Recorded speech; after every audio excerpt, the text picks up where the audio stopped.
السلام علیکم جی، میں پروفیسر ڈاکٹر رضوانہ چودھری ہوں اور میں ہولی فیملی ہسپتال جو کہ ایک بہت بڑا سرکاری ہاسپٹل ہے، یہاں پہ ہیڈ آف ڈپارٹمنٹ اور ڈین ہوں آپس اور گائنی کی۔ یہاں پہ ہمیں بے پناہ مسائل دیکھنے کو ملتے ہیں اور میرے خیال میں یہ بہت اچھی اپرچونٹی ہے کہ میں آپ سب کے ساتھ شیئر کروں کہ کچھ چیزیں جو ہم بڑے سمپل طریقوں سے جن کو ہم روک سکتے ہیں عورت کی ہیلتھ کے لیے، جو کہ چیزیں بہت امپورٹنٹ ہیں، ہمیں وہ شیئر کرنی ہے آپ کے ساتھ۔ اگر ایک عورت کی صحت اچھی ہوگی تو اس کے پورے خاندان کی صحت اچھی ہوگی، اور اگر ایک عورت خود اپنا خیال نہیں رکھ سکتی تو وہ اپنی اولاد کا یا کسی بچے کا یا گھر کا یا کسی بھی فیملی ریلیٹڈ پرابلم کا کیا دھیان رکھ سکے گی۔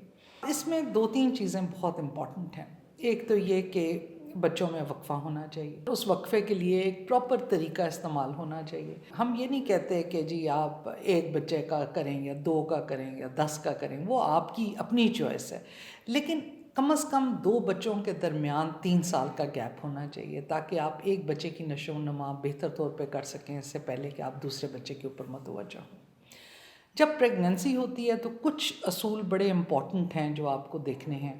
ہماری زیادہ تر عورتوں میں خون کی بہت زیادہ کمی ہے، اور خاص طور سے جو ہماری تھوڑی سی غریب پاپولیشن ہے اس میں تو بے پناہ ہی کمی ہے۔ ایون وہ لوگ جو کہ اچھے کھاتے پیتے گھرانے سے تعلق ہے، ان کو بھی ڈائٹ کے بارے میں صحیح نہیں پتہ کہ ان کو کیا ڈائٹ لینی ہے تاکہ ان کا ایچ پی لیول بہتر ہو۔ اگر خون کی کمی ہو تو اس سے بہت سے مسائل پیدا ہوتے ہیں حمل میں، بچے کے لیے، ماں کے لیے، اور پھر حمل کے بعد بھی وہ چیز آگے جاری رہتی ہے، اور تھکاوٹ اور دل کی دھڑکن تیز ہونا اور گھر کا کوئی کام کاج نہ کر سکنا، یہ سب چیزیں، اور آپ ذہنی طور پہ بھی تھوڑے مفلوج ہی رہتے ہیں۔ اس لیے خون کی کمی جو کہ ہمارے ملک کا ایک بہت بڑا پرابلم ہے، اس کو ایڈریس کرنا چاہیے پریگننٹ ہونے سے پہلے۔ جو دوسری بہت امپورٹنٹ چیز ہے وہ ہے ایک چھوٹی سی گولی ہے فولک ایسڈ کی، جو کہ بچوں میں بہت سی ایبنارمیلٹیز کو پریونٹ کرتی ہے۔ اب مسئلہ یہ ہوتا ہے کہ جو عورتیں ہمارے پاس آتی ہیں وہ عام طور پہ 3 مہینے گزار کے آتی ہیں حمل کے، کہ چلیں جی آپ جا کے کارڈ بنوا لیں، اور وہی 3 مہینے سب سے زیادہ ضروری مہینے ہوتے ہیں بچے کی بناوٹ کے لیے۔ اب اگر بچے کی بناوٹ صحیح نہیں ہوگی تو ظاہر ہے اس میں بہت سی ایبنارمیلٹیز ہیں، وہ پریگننسی ٹھیک نہیں ہوگی، بچہ ذہنی طور پہ معذور ہو سکتا ہے، جسمانی طور پہ معذور ہو سکتا ہے۔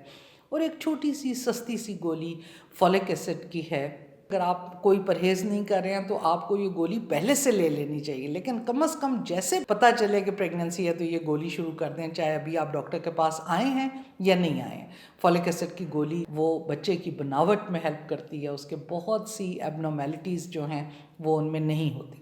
اس کے علاوہ جو 2-4 اور بڑی ضروری چیزیں ہیں جن سے ماں اور بچے کی صحت دونوں بہت زیادہ افیکٹ ہوتی ہیں، وہ ہے ہائی بلڈ پریشر اور شوگر کی بیماری۔ اگر آپ کو یہ پہلے سے ہے اور اس کے بعد آپ پریگننٹ ہونے جا رہے ہیں تو یہ بہت ضروری ہے کہ آپ پہلے اس کا پراپر علاج کرائیں، یہ بالکل کنٹرول لیول کے اوپر ہو، اس کے بعد آپ حمل کے بارے میں سوچیں۔ اگر آپ یہ نہیں کرتے تو بچے کے اندر بہت سی ایبنارمیلٹیز اور آپ کے اندر بہت سی کمپلیکیشنز ہو سکتی ہیں۔ تو بلڈ پریشر بہت ینگ لوگوں کو کم ہوتا ہے لیکن کچھ کو ہوتا ہے۔ اگر آپ کو ہے اور آپ کو پتہ ہے تو آپ کو کچھ دوائیاں ہیں جو حمل میں سیف ہیں، اور کچھ ہوتی ہیں جو حمل میں سیف نہیں ہوتی۔ خود سے آپ دوائیاں نہیں لے سکتے۔ آپ نے اگر آپ کسی دوائی پہ آپ کا بلڈ پریشر کنٹرولڈ ہے اور اب آپ سوچ رہے ہیں کہ آپ نے پریگننٹ ہونا ہے، تو آپ کو اپنے فزیشین سے، اپنے ڈاکٹر سے ضرور ڈسکس کر لینا چاہیے کہ کیا یہ والی دوائیاں جو ہیں حمل میں سیف ہیں یا نہیں۔ حمل کے پہلے 3 ماہ میں آپ کو کوئی دوائی نہیں لینی چاہیے، کوئی ایکس رے نہیں کرانا چاہیے، ان سب کا بچے کے اوپر برا اثر ہو سکتا ہے۔ تو آپ کو دوائی صرف ڈاکٹر کے مشورے سے لینی چاہیے، سوائے فولک ایسڈ کے جو میں آپ کو بتا رہی ہوں، وہ آپ خود سے شروع کر سکتے ہیں اور وہ آپ کو لازمی لے لینی چاہیے۔ اس کے بعد اگر آپ میں خون کی کمی ہے تو آپ کو آئرن کی گولیاں دی جاتی ہیں جو کہ آپ کو ریگولر لینے کی ضرورت ہے۔ وہ بھی بہت سے لوگ لیتے نہیں ہیں کیونکہ ان کے ساتھ کبھی کبھار پیٹ میں درد یا کچھ، لیکن آپ اپنی چینج کرا سکتے ہیں یا آپ ٹیکے لے سکتے ہیں، لیکن خون کی کمی نہ ہونے دیں حمل کے دوران۔ اس کے علاوہ ایک اور جو بہت بڑا المیہ ہے ہمارے ہاں وہ ہے تھیلیسیمیا۔ تھیلیسیمیا بھی بہت کامن ہے، اور وہ اس میں بھی صرف خون کی کمی ہوتی ہے، لیکن اگر ماں اور باپ دونوں کو تھیلیسیمیا ٹریٹ ہے تو پھر بچے کو تھیلیسیمیا میجر ہو سکتا ہے، جو کہ ایک بہت بڑی بیماری ہے. اس میں بچے کو ساری زندگی خون لگتا ہے اور بہت سے مسائل ہیں جو اس کے ساتھ ہوتے ہیں. تو اس لیے آپ کو اپنے خون اور پیشاب کے ٹیسٹ کرا لینے چاہیے، اپنے کسی ڈاکٹر کو ضرور دکھا دینا چاہیے. اور حمل کے دوران جو ریکمینڈڈ ہیں وہ یہ کہ کم از کم مہینے میں ایک دفعہ آپ کا چیک اپ ضرور ہونا چاہیے، اور 7ویں ماہ تک، اور اس کے بعد ہر 2 ہفتے کے بعد، اور آخری ماہ میں ہر ہفتے. اب بہت سے لوگوں کے لیے یہ مشکل ہو جاتا ہے، تو پھر کم از کم جو منیمم ہے، جو سب سے کم آپ کے اینٹی نیٹل وزٹس ہونے چاہیے، چاہے آپ کو کوئی تکلیف نہیں ہے، کیونکہ بہت سی تکالیف ایسی ہیں جو آپ خود ڈائگنوز نہیں کر سکتے، لیکن آپ کا ڈاکٹر دیکھ سکتا ہے کہ اس کی وجہ سے آپ کے بچے کی گروتھ نہیں ہو رہی، یا آپ کو کوئی پرابلم ہے، یا بلڈ لیولز میں کوئی پرابلم ہے.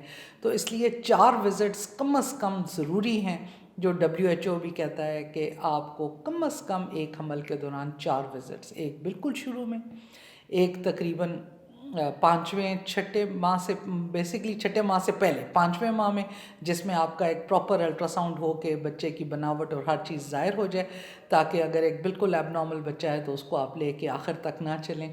اور پھر 7ویں ماہ کے اینڈ میں، اور پھر ایک 9ویں ماہ میں، تاکہ پتہ چلے کہ بچہ سیدھا ہے، کوئی اور کمپلیکیشن تو نہیں ہے، بچے کا سائز بہت بڑا تو نہیں ہے، آپریشن کی ضرورت تو نہیں ہے، یہ سب چیزیں. تو اس لیے یہ 4 وزٹس تو ہر حال میں مسٹ ہیں جو آپ کو کرانے چاہیے. اس کے بعد آپ یہ دیکھیں کہ صرف پریگننسی نہیں ہے، پریگننسی کے بعد ایک بہت بڑا مرحلہ شروع ہوتا ہے. آپ کو ذہنی طور پہ تیار ہونا چاہیے، بچے کی بھی پراپر نشو و نما کے لیے. آپ کی اپنی صحت ٹھیک ہوگی تو تب کی بات ہے. اور بریسٹ فیڈنگ یعنی اپنا دودھ پلانا بچے کو سب سے احسن طریقہ ہے، اور اس سے بچے کی قوت مدافعت بڑھتی ہے. ہمارے یہاں تھوڑا سا فیشن یہ ہوتا جا رہا ہے کہ جی اپنا نہیں دینا، بوتل کا فیڈ کبھی بھی بچے کے لیے اچھا نہیں ہے. ماں کے دودھ سے بہتر کوئی اور چیز نہیں ہے. اور اگر آپ ایکسکلوسیولی اپنا دودھ پلا رہے ہیں تو عام طور پہ پھر پریگننسی بھی نہیں ہوتی. لیکن اگر آپ پریگننسی بالکل نہیں چاہتے، جو کہ کرنا بھی چاہیے آپ کو، تو پھر بھی آپ کو پراپر کوئی نہ کوئی طریقہ استعمال کرنا چاہیے، جو کہ آپ ڈاکٹر کے مشورے سے کر سکتے ہیں. ڈلیوری سے لے کے 6 ہفتے تک، جس کو آپ چلا بھی کہتے ہیں نارمل الفاظ میں، اس میں بہت سے مسائل ہیں جو آ سکتے ہیں. تو اگر اس دوران میں کوئی آپ کو بخار ہو، بلیڈنگ بہت ہیوی ہو، یا بریسٹ میں کوئی پرابلم ہو دودھ کی وجہ سے، تو اس میں بھی آپ کو لازمی اپنے ڈاکٹر کو جا کے ملنا چاہیے. یہ مت سوچیں کہ جی ڈلیوری ہوئی ہے تو بخار تو چلے گا، بخار نہیں ہونا چاہیے.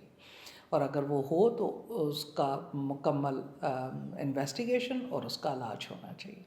اور اس کے بعد فیملی پلاننگ کے میتھڈس کے اوپر ضرور زور دیں. دیکھیں آپ کی صحت ہوگی تو آپ اپنے بچوں کو آگے لے کے چلیں گے.